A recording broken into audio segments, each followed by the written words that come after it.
Hey gamers, what's up? Okay, so I wanted to talk real quick about something that kind of ticked me off, and I thought it's worth mentioning, and I'm just going to throw my thoughts at you. But first I have to go a little bit back in time. I got into gaming back in '82. That's when I got my first Atari 2600. I went nuts. It's all I did was game. And then fast forward many years till I got into high school, and where I went to school at, it wasn't cool to be a gamer. It wasn't cool to be a nerd. Like today, people, they're out. You express being a nerd like it's no big deal. But back then, it was kind of not like something you didn't do. It was something you were ashamed of.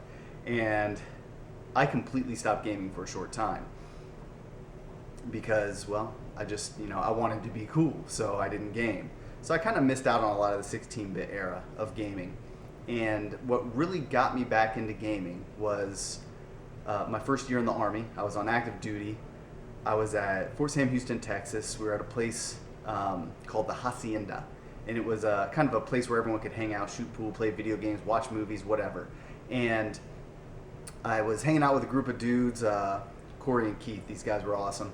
And they said, hey, we're really into this video game in the arcade. We want you to come and play with us. And that game was Mortal Kombat, the first Mortal Kombat. They wanted to get together a tournament, one person for each character, and we played. And I played as Kano because no one wanted to play as Kano, and I was the guy who didn't really game at the time. So I jumped into this game with them, and I fell in love with gaming all over again. It was the game that got me back into gaming. As soon as I got off active duty, I came home. The first thing I did was bought a Super Nintendo and Mortal Kombat 2, which had just come out on Super Nintendo, and I played like mad.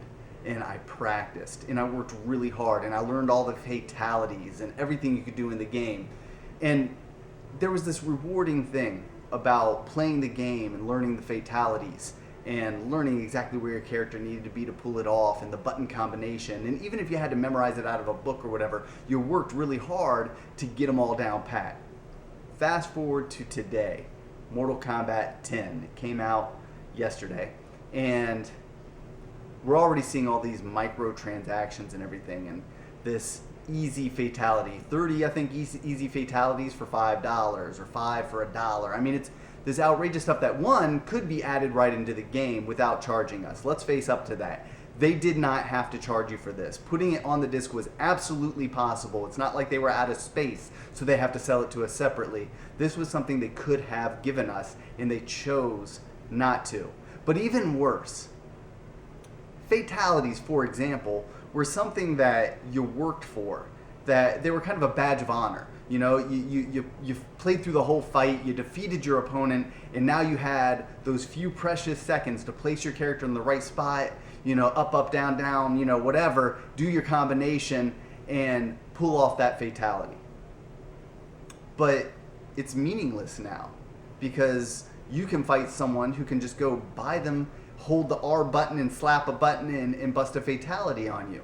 It's completely taken the reward of the fatality away from you. Anyone can do it as long as they have $5 to throw at the developers and publishers. I have an idea. This is a great untapped market. There's a lot of potential here. Let's sell Olympic gold medals to just anyone who has, $100,000. How about that? Grammys and Oscars too. Why not? Tonys. Let's do it with everything we can. I mean, why not? There's a lot of money to be made there. Sure, we're spitting on, actors and athletes who have honed their crafts and worked their whole lives to be great at something. They faced the trials and the tribulations and the hardships of becoming the best at what they do. But I mean, so what? Right? But that's just what they're doing to gaming. Hell, as a matter of fact, we could even take it a step more. Let's offer platinum medals too. Just forget the athletes, forget the actors, forget the musical artists, forget all the people who work and are actually wonderful at what they do, and let's just give them to anyone who has the money. How's that sound?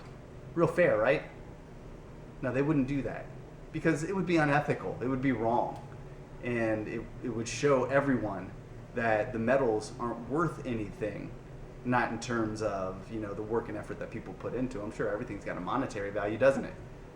And that's what the game industry is doing to us right now. They're showing us that everything has a monetary value and nothing has a real personal value. You know, the work and effort you put into it is worthless because anyone can get it. You know, you used to be rewarded for gaming. You used to be rewarded for your effort and, you know, your practice. But now they took that away from us, and that's not cool, man. And now they're selling us characters, and they're selling us DLC on day one. Day one. Now look, I'm not saying Mortal Kombat 10 is a bad game. Mortal Kombat 10 is a sweet ass game. There's no getting past it. It's beautifully done. They've done a fantastic job. They did a fantastic job with prior games. This is the best in a long time. And I'm real pleased to see Mortal Kombat continuing. But what I'm really sad about is this rut that gaming is falling into. We don't need this. We need, as gamers, to buy our games complete on day one. If they start selling us stuff that they could include into the game, and I predicted this, if you go back and look in my videos, I predicted this years ago. I said they're going to nickel and dime us. I said they're going to start taking content that they could put into the game and they're going to sell it to us separately. And now it's commonplace. And I'm really disappointed to see one of my favorite gaming franchises of all time doing this. You know, taking part in this practice just to nickel and dime us, to scrape a few bucks out of us, to milk us for every single cent they can in the name of that bottom line, making more money, but showing no respect to the people who made their franchise what it is today. We made their franchise what it is today. When I went and bought Mortal Kombat 2 on the Super Nintendo and I busted my ass to learn those fatalities and I fell in love with that franchise and I bought all the games afterwards, I never expected them to come back and thank me by charging me for extra characters, by taking away my pride, my trophy, what I earn when I work really hard playing the game, and giving it to anyone with $5 or even $1. It's just not right. And it's really what gaming is becoming as a whole is really sad. It's really, really sad. It's pathetic. I hate it. You know, and this is why I game on my old school consoles and play my old school games more and more every year, because this sort of thing disappoints me more and more every year. I'm just really fed up, and I'm really, I don't want to say hurt, but hurt. I'm really hurt by the industry that I've supported and loved. And being hurt by something you love is not cool. They should be showing us the respect we deserve as the community that built them and put them into the position they're in today. And they don't. They don't show us that respect. They don't show us that love. And I understand, it's a business. Everyone's going to say it's a business. They're just out to make money. Of course they are. But you know what? There's a line you cross and a line you don't cross. You know, I'm in business to make money, but I don't disrespect every customer that comes through the door. I don't rob people when they want to buy a game off me. I don't say, oh, well, here's the game, but, you know, I can give you more of the game if you give me extra money. I don't do that. I sell whole games because that's what old school gaming is, because that's what you get on a cartridge when you buy it. It's the whole game. It's 100% complete. And now we've got content coming at us after we buy the game that really shows us the disc we're buying is not complete. And even worse still, worse than that is eventually, someday, that content will not be accessible. In 10 years, they're not going to keep supporting Mortal Kombat 10. 10 years from now, the next gen consoles will be out. You'll have Mortal Kombat 10. You'll pick up a copy used at a flea market, a yard sale, or a friend will give it to you to play, and you'll pump it into your system, and you'll load it up, and you'll go to play it, and none of that stuff will be available. All the characters they're trying to sell you, the day one DLC that they're trying to sell you, none of that will be there. So what then? Now you've got a game, you know there's more content out there available for it, but you'll never have access to it. And that's because these games, with all this day one DLC, with all this stuff that they aren't selling us in the game like they should, we're seeing that these games have a shelf life. And a short shelf life at that. I can play Combat on the Atari 2600, or Adventure, or Super Mario Brothers on the NES, or Contra, or Mega Man, or any of the games I played back in the day, all the way up till maybe the last generation of gaming, you know, the Xbox 360 generation of gaming. And all those games are complete. What they're doing to us now, it's not like that. What they sell it to us, it's part of their online service, and eventually it will not be accessible anymore.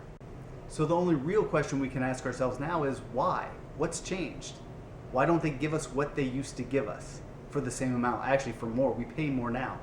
Why don't they give us the same amount that we used to get? What has changed that makes us not worth giving the content to?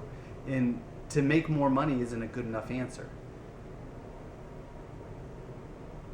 The only real thing I can imagine that they really look at and say is, well, every couple of years is a whole new generation of gamers. Generations of gaming go very fast. 8-year-olds now in 4 years, halfway through this life cycle, will be the gamers of that era. And they'll say, oh, well, they don't remember the time when they got all this content. And, the longer we go, bit by bit, as they change the industry and they offer us less and less, well, the newer gamers coming up, they don't realize what it was like to game when we were gaming. So they don't understand what they're missing out on, what they're losing. They don't understand that they're not given the content. They think they have to pay for it. Whatever happened to working hard and earning extra features in the game? What happened to that? Remember Resident Evil? When you played through the game and you got that sweet freaking infinite rocket launcher? Or remember when you played through Marvel vs. Capcom 2? Remember that? Remember all those characters you could get? Nah, now they'll just sell them to you. You don't get to work for anything in the game now. No, just you can buy it here. If you have $20, if you have $5, if you have $1, if you have $2.99, whatever, we'll just give it to you. You don't have to work, and now you are not on an even playing field with everyone else, because you may work for what you get, but this guy over here, he has disposable income. He has $20 here, $2 there, $5 there, $10 there, and he can order everything he wants, and then he can button mash his way through the game fighting you. It just really sucks that the reward you earned as a gamer for really working your way through a game, for learning the game, is no longer there for you. Because anyone can get it. They took it away. And, I realize people say, oh, well, some of this stuff gets developed after the game gets shipped. You know what? So why not just release it in a patch? Why not just give it to us? Why not reward gamers for buying your game? Say, hey, if we sell this many copies, we'll give you a free patch for this. How about that? How about rewarding gamers again? Because I'm sick and tired of not being rewarded for gaming like I used to when I was a kid. Like when gaming was really great, when gaming was at its golden age. No. Just day one, they release a new character and sell it to us for $2. Let's say, throughout the lifespan of the game, they release 20 characters and 5 new levels, and you could potentially spend hundreds of dollars on all this content, and it's ridiculous. And I always go back to Time Splitters. Time Splitters is my go-to example because it feels like a game where they included so much, and map editor mode, 120 some selectable characters in Future Perfect, arcade mode, challenge mode, just infinite replay value, all for the price of one new game. No extra fees, no extra charges, no, oh, you can buy this for your map editor for this much money, or you can buy this for arcade mode, level whatever through whatever for this much money. They included everything in the package because that's how gaming was. And don't we all long for that again? Now they refuse to give us that game. They refuse to give us a game with all the content that they absolutely could fit on the disc if they wanted to. But they choose not to because they want us to pay the extra money, because the bottom line to them is more important than us. And it shouldn't be, should it? And that's all I have to say about it. So, I'm not saying don't support Mortal Kombat 10 as a game. It's a very good game. But I'm not going to buy the downloadable content. And I don't think you should either. I don't think anyone should. Do I think I'm personally going to make a change? No. Am I against business? No. But I am against certain business practices. And I'm not going to go to sleep at night knowing that I supported the problem. I was part of the problem, because I will never do that. So that's just something to consider, something to think about. Maybe you guys who are looking at becoming future developers will take it to heart. Maybe someday the industry will change. Maybe someday it'll have a heart again, and it'll show respect to its clientele, to the people who've made it what it is. Until then, it's a sad day for gaming as a whole, and that's all I have to say about it. So thanks for watching. I'll catch y'all later.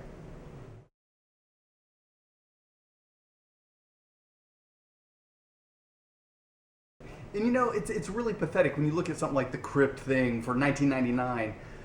Really? Oh, just everything's unlocked for you now. You don't even have to work for it. Try not to cuss in this video. That's the equivalent of what they're doing to gamers. Is that right? Cussed again. And someone came in the store. Hey, also a real quick shout out to Game Rant. That's Game Rant. You can check him out right here on YouTube. He's got a great channel. He did a video on this very subject before I did. He's kind of what inspired me to talk about it, got me all amped up and mad, and I had to say something. So Game Rant, YouTube, check him out, and I'll catch y'all later.